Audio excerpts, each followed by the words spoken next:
Hello there, my name is Louis Daigle and welcome back to my vlog on public speaking. There's been a little break in time because there was COVID here, but we're back and strong and we're going to continue with this vlog.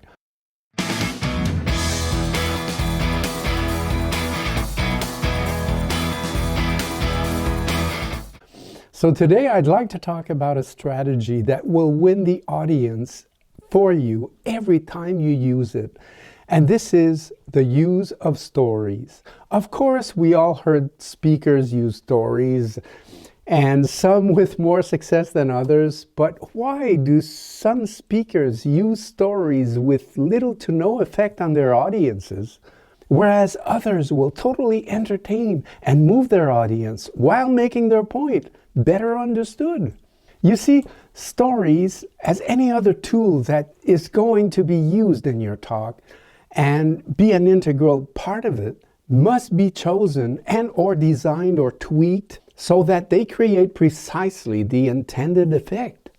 Again, you will have to make your intention for using it very clear in your mind right from the start. Too many times have I heard stories in talks that I didn't even see how they related to the subject. Sometimes it was a funny joke that got the audience laughing, but no more. And worse, other times even the humor didn't work well. You see, stories are not rocket science, and everyone should be able to use them to great effects.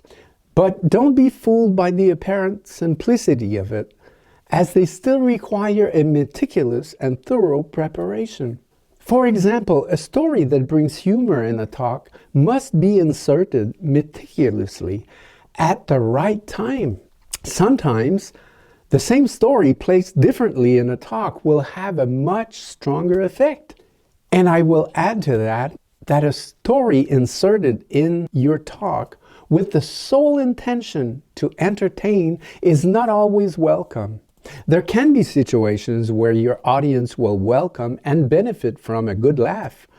For example, after a long concentration on a complex topic, or after a long talk on a serious topic that might make the audience emotionally tense, when you feel the talk or talks, as you might be the fourth speaker on the program, have been long enough that a good laugh will come as a physical and psychological relief for the audience, or if the point you're trying to make would be more easily accepted if presented with humor, or if it just so happens that your story serves to explain, to present, to introduce, to support a subject and is a humorous one.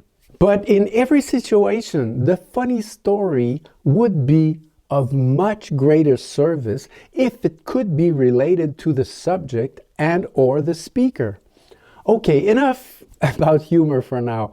Storytelling is such an important way of communication that for humans, we have so far found traces of it that date back 36,000 years ago. So it's deeply engraved in our genes.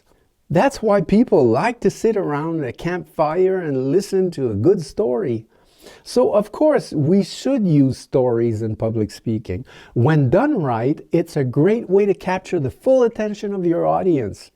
And when I say when done right, I mean stories can elevate the quality and attraction of your talk, or it can do the opposite if done wrong.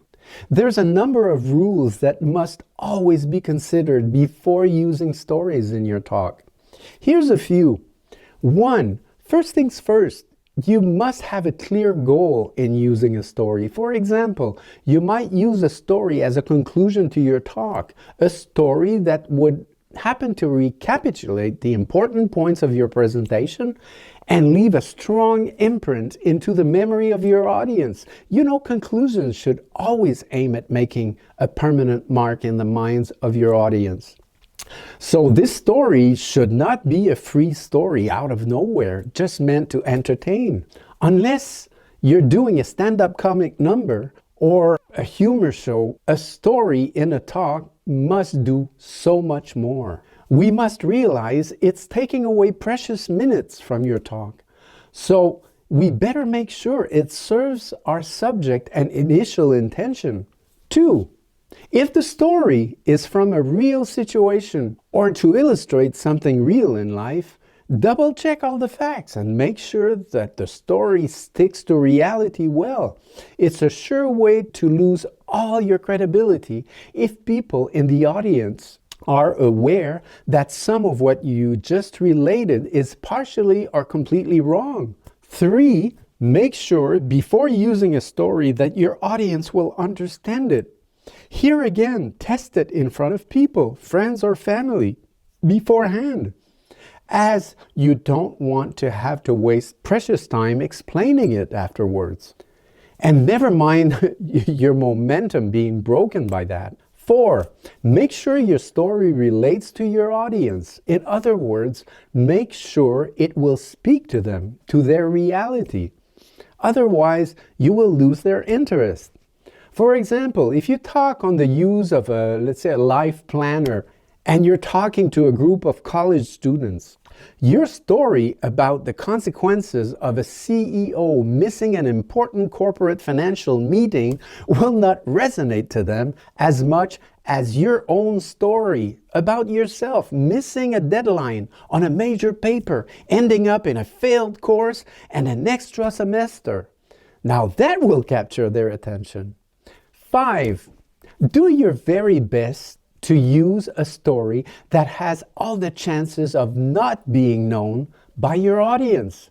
No one likes to hear the same story for a third time, right? 6. To be entertaining, powerful, and inspiring. It's great to use stories about human lives where there's a struggle, and then there's a fight, and a resolution. Those enlighten and inspire. 7. Using stories, you must be cautious with the time it will take you to go through it. Make sure you have rehearsed it. Nothing is worse than having to cut short on a story because time is running out. And believe me, I've seen it happen again and again. The speaker ending up looking amateurish. The story losing all of its intended effect. Not a place where you want to be. 8. Your stories should contain only essential points, facts, and details. And make sure you always keep them as short as they can be, without damaging them, of course. And then I say, keeping only essential points, facts, and details, you should review the story you want to tell and ask yourself about the necessity of everything in it. As in, is it really vital to my story? Will pulling this out of the story kill the punch, the conclusion?